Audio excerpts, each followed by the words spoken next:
So ayan, nandito ulit tayo. Ito yung inabit natin last time. Yung 7 inches Android. So, ito naman yung gagawin natin. Ito. Ayan. Si Bossing bumili sa Lazada or Shopee na itong JBL Stage 2. Ito yung kakabit natin. Yung mga gusto rin bumili na ito, ayan, ipopost ko yung link mamaya para maka-order na rin kayo. Ayan. Sulit na sulit to mga kadiskarte. Okay, tara, let's go. Gawin na natin to.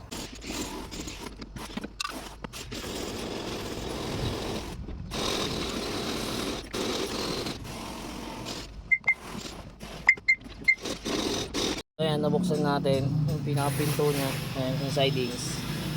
Ito yung pinaka-mahirap tanggalin. Ito. Dito yun, nakapasok. Ayan. Dito nakakapit. Ayan. Ito yung pinaka-speaker. Tatanggalin natin yan. Ayan. Kung papansin nyo, size 3 or size 4 lang to. So, papalitan natin yan. Gagawin natin mas malaki. 6 inches na yung kakabit natin. Tara. Ayan, natanggalan natin. Ito siya. So ay, kung papansin nyo talagang palitin na siya, punit na siya. So tara, tanggalin na natin to.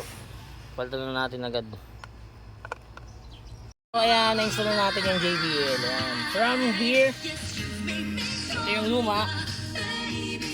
Ito na siya ngayon. And then, ito kasama na rin sa kinabit natin yung tweeter. Ayan, body set na yan. So doon naman tayo sa kabilang pinto. Okay, tara.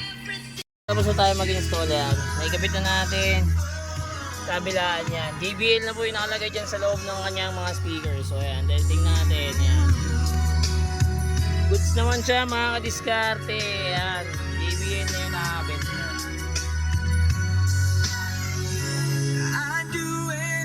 So H100 tong sasakyan ni Bossing. Ayan. Goods na siya. Alright. So mga gusto mag-pa-install, DM nyo lang ako.